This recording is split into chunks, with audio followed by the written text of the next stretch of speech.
Wow, this is a. Did you know who she was? I don't think I ever heard of her till today. I never heard of her in my life. I mean, I don't run in DC consultant circles, but I just found out today it's a pretty odd group of people. Yeah, well, I'll go to her bio page here in a minute on Wikipedia, but here she is. But we will only be heard if we vote. As the saying goes, if you're not at the table, you're on the menu. So Gen Z, let's take our seat in our democracy and cast our ballots this November for Kamala Harris and Tim Walz. But we will. Oh wow, there's a lot I could say, but I'm going to try to be nice. Okay, so here we go. This is. I mean, I know the whole. Yeah, exactly, Logan. Thank you. If you're at the table, you're the one being consumed. I mean, wow.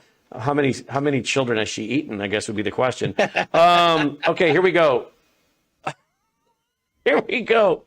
I just went to her Wikipedia page. I mean, for what it's worth, I don't trust Wikipedia, so hopefully they got this right. But if they don't, I'm sure she could fix the page. But she is described as having issues such as abortion rights, climate change, and LGBTQ plus advocacy. Now, she was named as one of the 50 most influential people of 2022 by Bloomberg. Well, that shows you what a load of garbage Bloomberg is, because if she's one of the 50 most influential people, I've never heard of her, I don't think, until today. Neither has Jim. So pretty much tells you that Bloomberg is a trash outlet as well, right? Right, Jim? You know, it definitely has its problems. That's for sure. It's part of the anti-misinformation, disinformation crowd. That's for sure. Some of these lists, I see them for Republican people as well. And sometimes there are people that I know that no one else knows. But some of the people that make it on these lists are pretty. I don't know where it comes from. It's somebody doing a favor for someone else. And by the way, these lists are often used as a way for these people to get extra consultant contracts. So sometimes they're trying to prep and promote people that they want to get more in the spotlight. So she's going to be a consultant to the DNC, apparently to attract men. Let's ask Logan: have the guys in the control room seen this, and are they attracted to the DNC now based on Juliana being a spokesperson? Is that a yes or a no? Oh, she swayed their votes, did she? Really? Further away from the DNC. Yeah. That's how she swayed their votes. Further away. Not that you could get any further away than they already were. Now, her Wikipedia page says she identifies as a, quote, queer, plus-size, disabled Latina, end quote. Does anyone know what her disability is? I want to know what her nationality is. I don't see Latina there anywhere. Well, maybe she's like Pocahontas, right? Pocahontas. Maybe, yeah. Let's see. True. She gained widespread attention in 2021. She encouraged people to submit false reports to a Texas Right to Life whistleblower site. Okay. She also confronted Matt Gaetz at some point. I think I have that. Yeah, I don't know. I think I have the Matt Gaetz one. Let's see. Yeah, here we go. Supposedly this is where she confronted Matt Gaetz. Here we go. It's just pure ugliness, and I see that ugliness on the inside. I see it on the outside. Even in the horrible circumstance where an abortion may happen, it is nothing to celebrate, and it is nothing to cheer. Mm-hmm. Is it safe to say that based off of your comments, you're suggesting that these women at these abortion rallies are ugly and overweight? Yes. What do you say to people who think that those comments are offensive? Be offended. Mm-hmm. It's just pure ugly. Now, I think I did see that clip when it happened. I think that was back in 2022. Yeah. But you don't see her on camera, and I didn't know she was associated with it. So I guess that's one of her claim to fame was confronting Matt Gaetz. But anyway, the story today, Jim, is that this is who the DNC is going to use, apparently, to attract young men to the Democrat Party. I guess all I can say is good luck with that. Listen, and it's obvious the looks are the problem.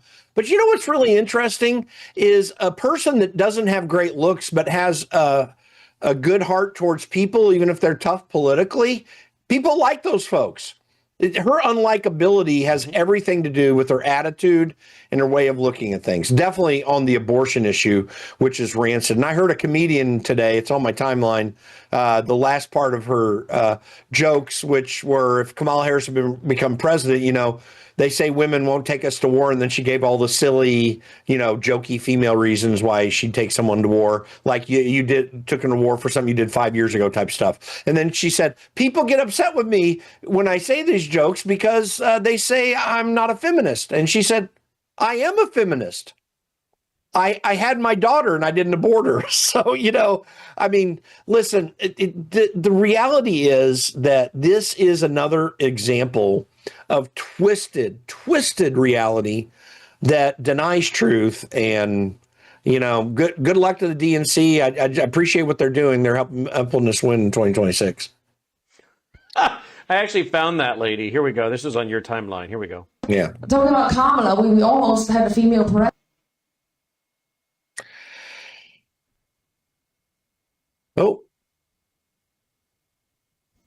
Oh, we didn't work. Didn't work. Let me try it again. Don't hear it. Heard it for a moment.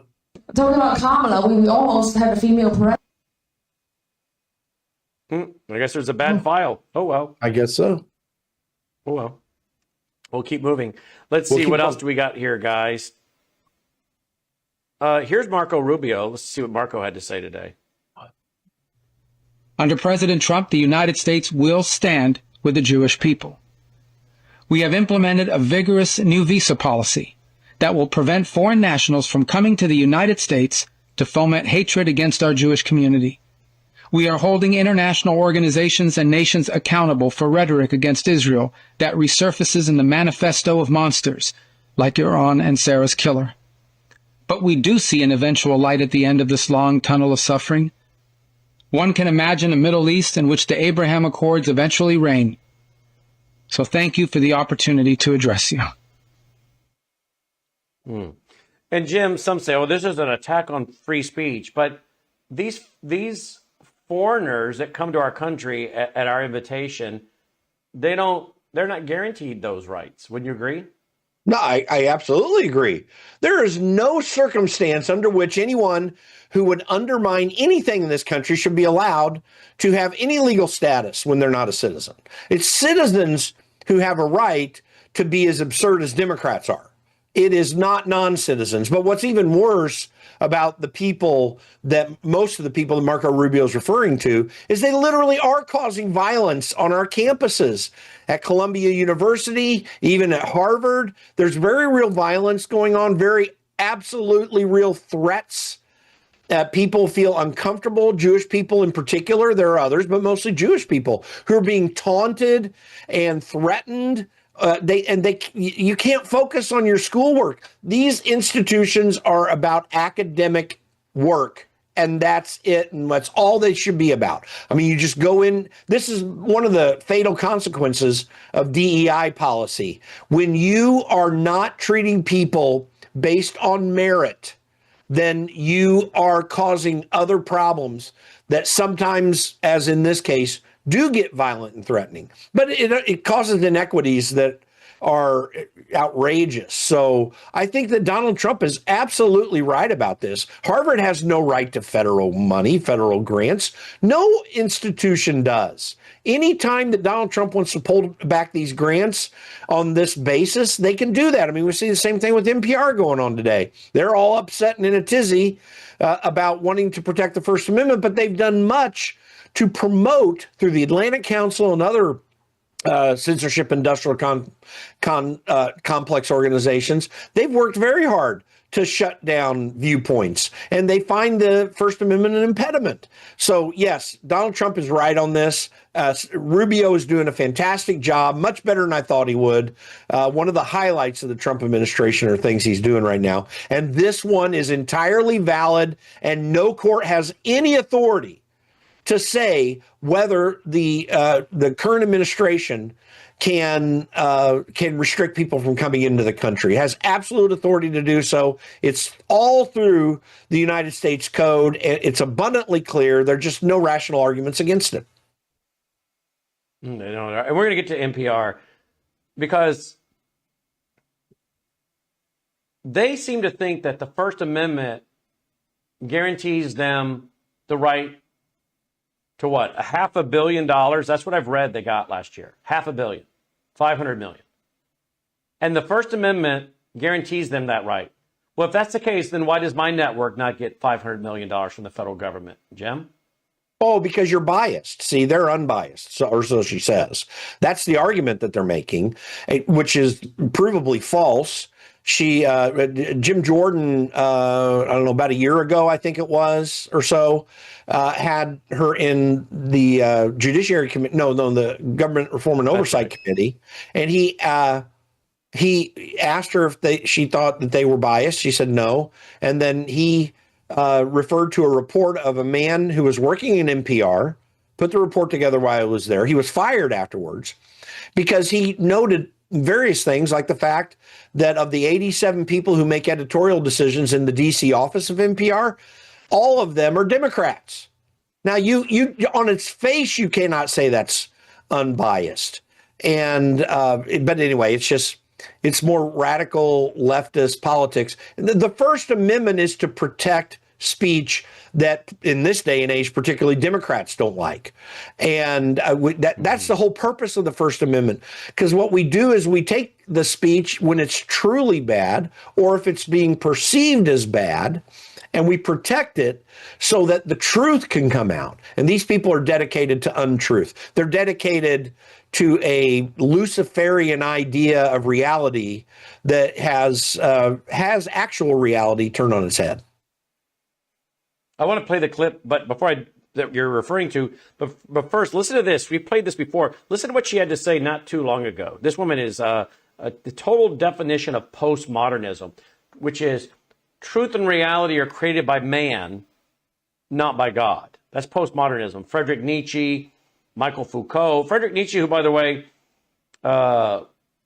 Hitler loved to have a picture of himself taken staring at a bust of Friedrich Nietzsche. He had the idea of the Superman. Friedrich Nietzsche said we need a spiritualized cruelty. Friedrich Nietzsche had a book called The Will to Power. He said there's master morality and slave morality. And the elite were going to be the masters. The rest of us are the slaves. Because they have been entertained a thought that we can't understand. They're part of the elite. They have been gifted with hidden knowledge, an esotericism, hidden knowledge. And it's very Luciferian, which is what Jim's already referred to. This idea that they have somehow, in the occultic world, if you will, they get knowledge the rest of us don't have, a Gnosticism, hidden knowledge, oftentimes through occultism, altered states of consciousness, drugs, hypnosis. And this is Friedrich Nietzsche. We're spiritualized cruelty, master morality, slave morality. And he wrote a book called The Antichrist. Sometimes he would sign his name Friedrich Nietzsche, sometimes just the Antichrist. And this is who Hitler admired.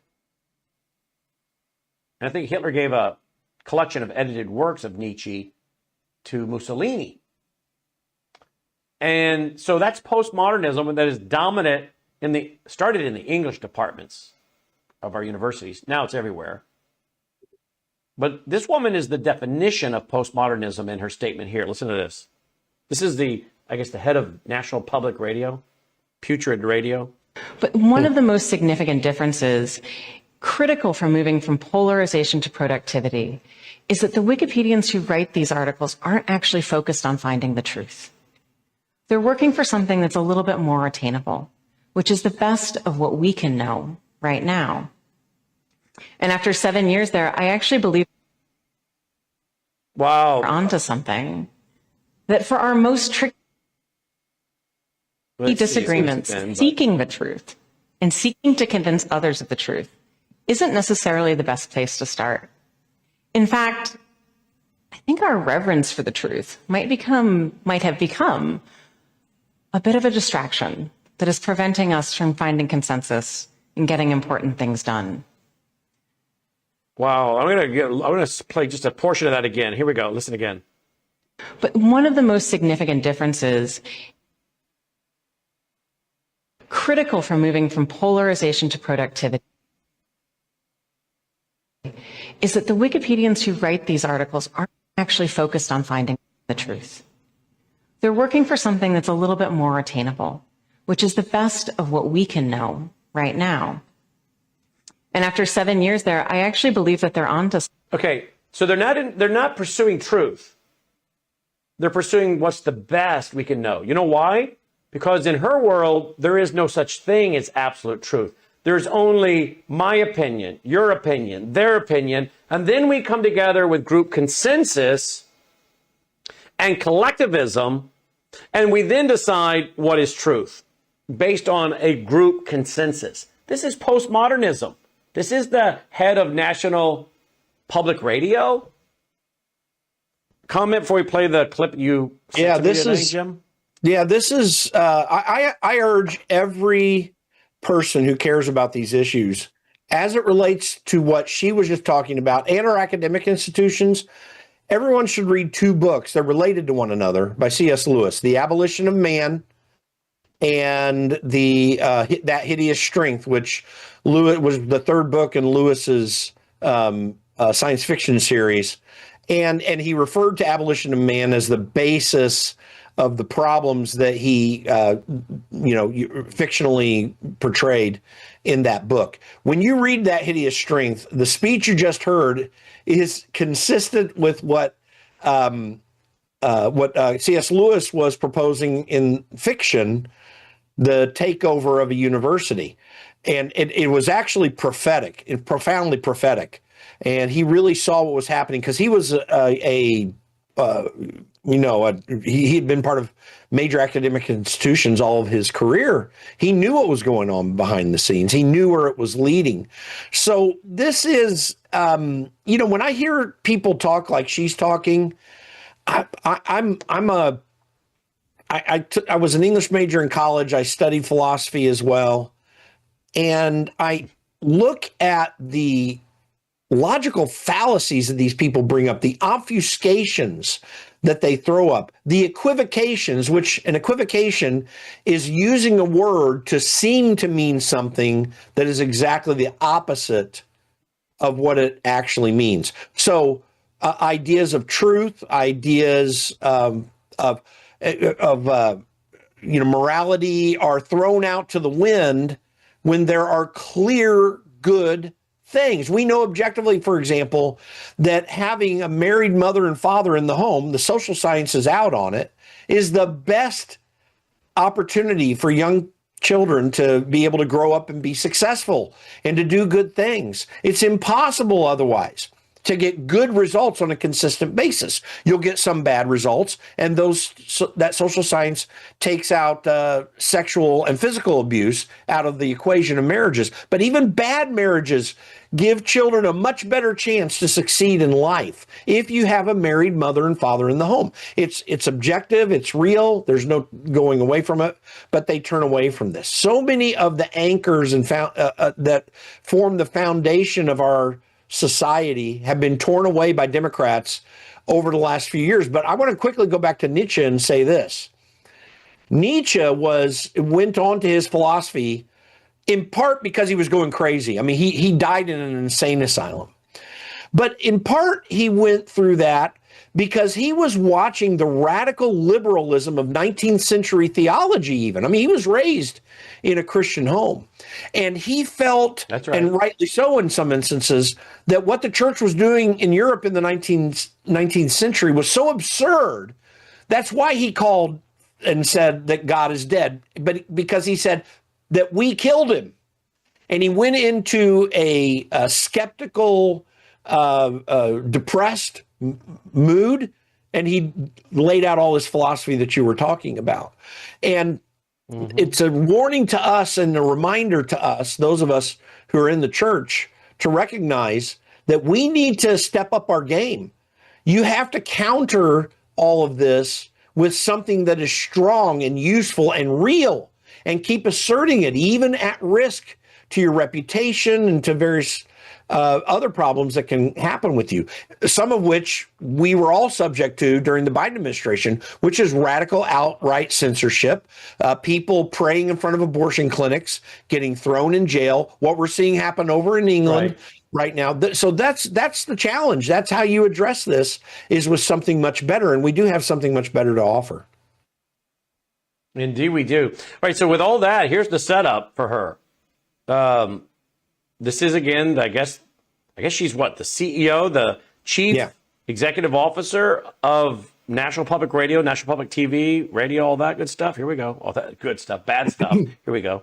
The number one challenge here that we see and is, of course, the First Amendment in the United States is a fairly robust protection of rights.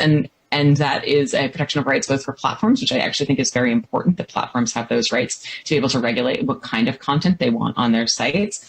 But it also means that it is a little bit tricky to really address some of the real challenges of where does bad information come from, and sort of the influence peddlers who have made a real market economy around it.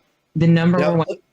Okay, so she's supposedly for the First Amendment, but she wants to be able to regulate what gets put on their platform by the people she doesn't believe are representing the truth. So basically, in my opinion, she's a fascist.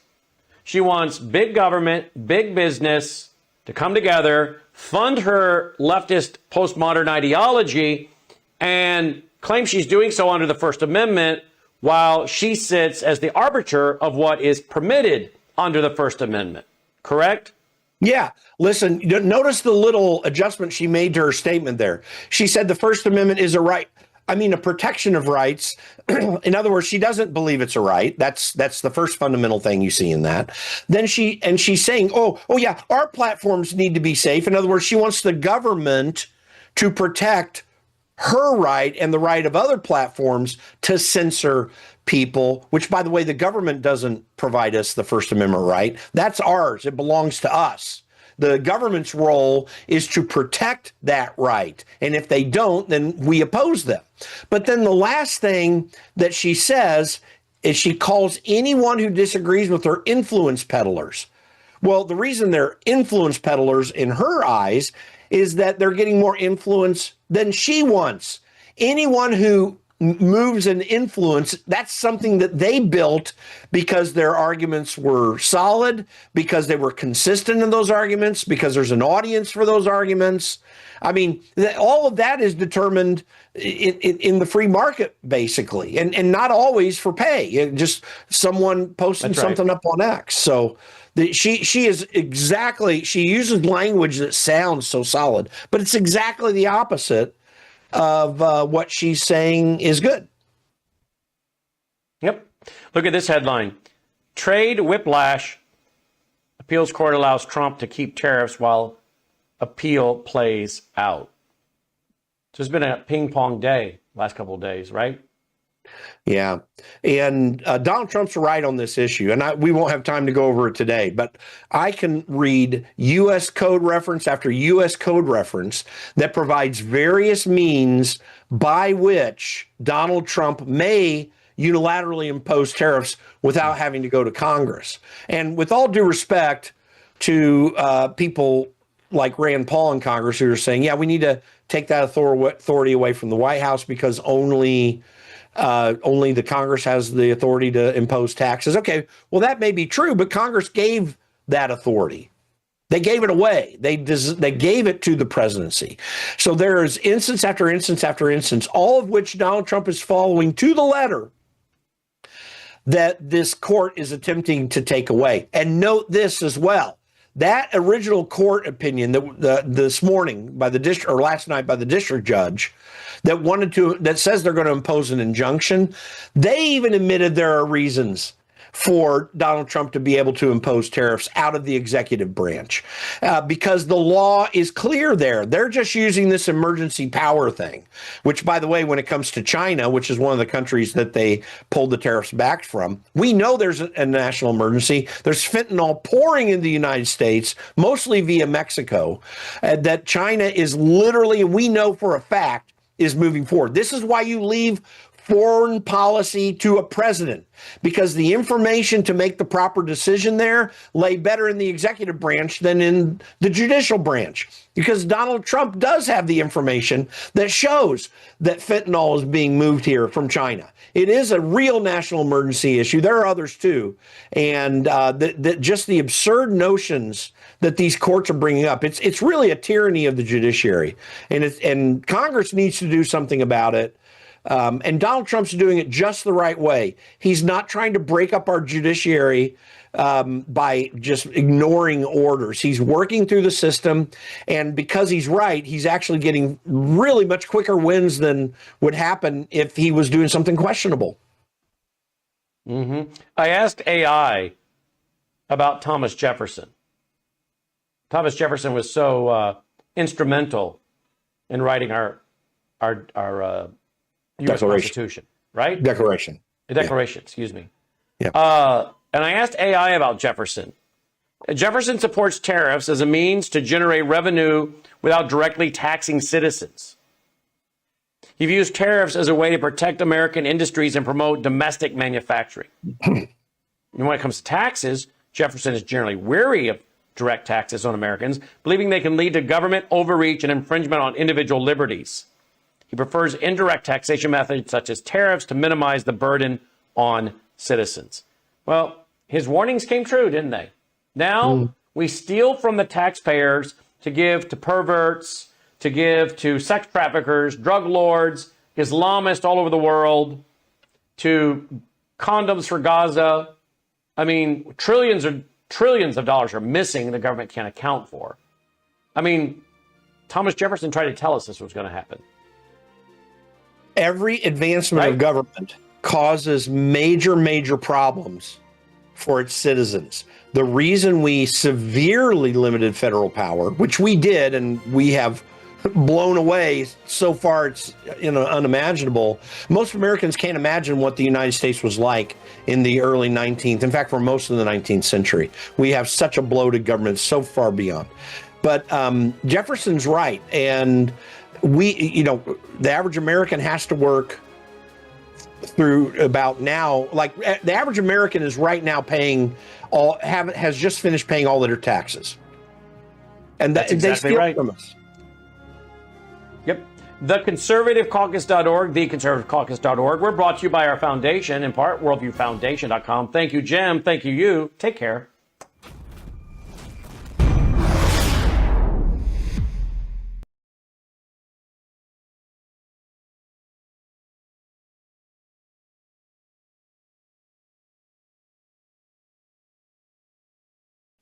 Tonight on the Worldview Report, Germany agrees to pay a $5 billion military aid package for Ukraine that includes long-range missiles to be used against Russian cities. We'll delve into what this means for President Trump's prospects for bringing peace to Europe. Dan Bongino announces that the FBI has launched an investigation into a violent attack on Christians that were holding a peaceful rally in a Seattle park just last Sunday. Sweden decides to backtrack on its plan to eliminate paper money and go completely to a cashless economy.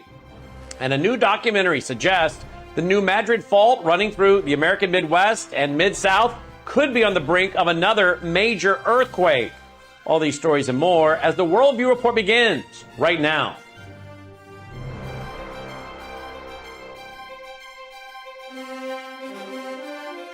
This is Worldview Report with host Brandon House. Whether it is news from the nation's capital or your state capital, from the classroom to the boardroom, from national security to national and local news that impacts you and your family, Worldview Report is your trusted source for vital and uncensored news. And now, here is Brandon House. Good evening and welcome to the Worldview Report. Germany, under new Chancellor Friedrich Merz, has agreed to a $5 billion military aid package for Ukraine. And that will include making Taurus long-range missiles specifically for Ukraine to fire into Russian territory. In another massive escalation, the German Chancellor announced that his government has removed all restrictions on how far into Russia The Taurus missiles can be used to strike Russian targets. Merz said Wednesday during a visit by Ukrainian President Zelensky that Berlin will help Kiev develop new long-range weapons that can hit targets in Russia's territories. That's what the AFP reported. Quote, our defense ministers will sign a memorandum of understanding today regarding the procurement of Ukrainian-made long-range weapons systems, end quote. That's what Merz said.